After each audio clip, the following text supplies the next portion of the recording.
Good morning and good afternoon, everyone. My name is Stéphane Bress, and this is my colleague, Romain Pilar. We are application engineer at Teledyne e2v, and we are here to introduce for the first time the latest Teledyne e2v analog to digital converter.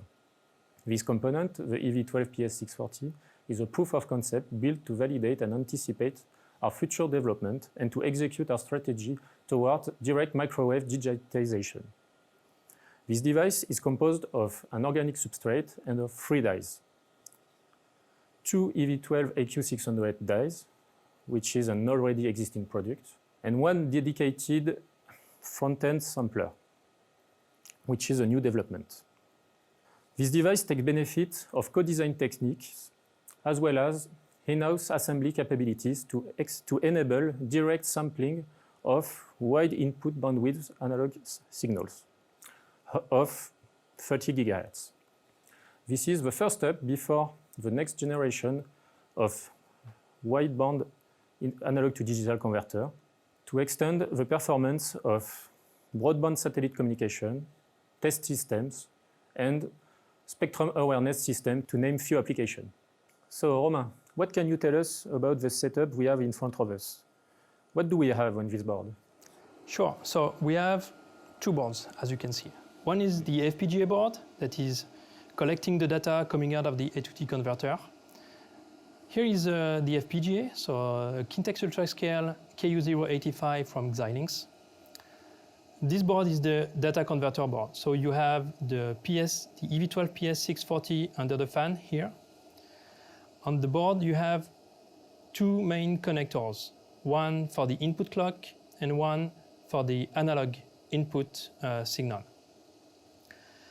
I have to notice here that for the first time we are introducing a data converter having single-ended inputs in order to ease the interface with the RF systems, to facilitate its integration into the 50 ohm, the classical 50 ohm characteristic impedance system. In order to evaluate the A2D converter, we have equipments provided by Rohde & Schwarz, so 2 signal generators, one for the clock signal. We are using a clock signal up to 12 GHz, and a signal generator for the analog input, so up to the Ka band. Between the 2 boards, there are 16 coax cables in order to send the digital data between the A2D converter to the FPGA. So these links are the high-speed serial lanes supported by the EasyStream communication protocol with data throughput up to 12.8 gigasamples or gigabit per second. So Romain, now that all is set to run the analog to digital converter, can you show us some performance over several frequency bands? For example, C, X, Ku, and Ka band. Sure, no problem. But I have to first let the audience know that for the clarity of the demonstration purpose, I have pre-configured the device. By pre-configuration, I mean offset, gain, and phase delay adjustments of the internal A2D converter, the EV12AQ600. Also, some sampling delay adjustment between the two dies. Let me first introduce the user interface here, on which, so this is the acquisition tab, on which you have to configure the clock frequency. Here it is set at 11 GHz. This is the number of samples per core used for the fast Fourier transform analysis. This is the input signal that is used for computation of performance. And this is the selection of measurements coming out of the different cores. The plots can be visualized in time domain, as you can see here, as well as in the spectral domain, in the frequency domain.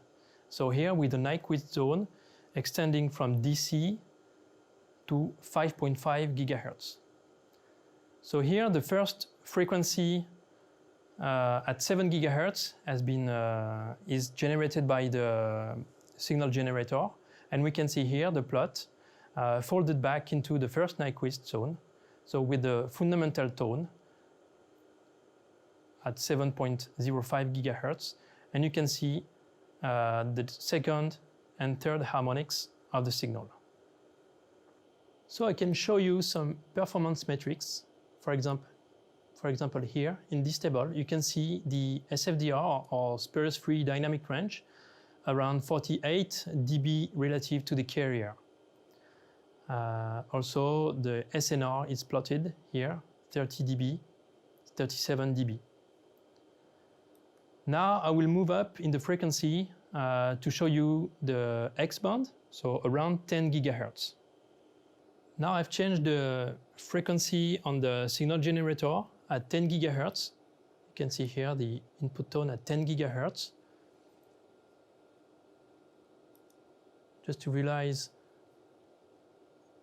the time domain signal. And in terms of spectrum, here you can see the fundamental tone has moved here at 1 gigahertz, so folded back from 10 gigahertz. You can see here the second harmonic at 55 dB from the full scale. In terms of performance, the SFDR is still around 48, 49 dB relative to the carrier. Now let me move to a higher frequency in the KU band.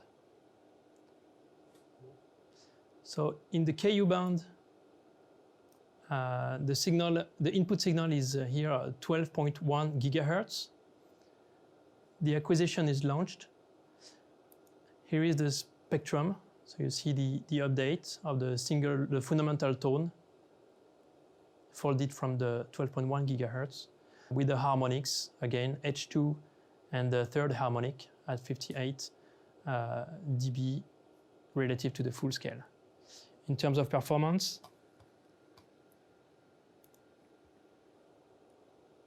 the SFDR here is around 52 dB relative to the carrier. Then I will move to the KA band. So in the last frequency I will show is in the KA band, so with an input signal at 28 gigahertz.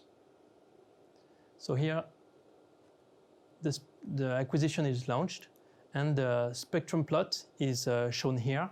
So you have the fundamental tone here folded back at 5 gigahertz and with the harmonics, a third harmonic making the spurious-free dynamic range of around 54 dB relative to the full scale. In terms of performance, I can show you again the SFDR. So the SFDR is around 48 dB relative to the carrier. We have an SNR of still 34 dB, a total harmonic distortion of minus 47 dBc.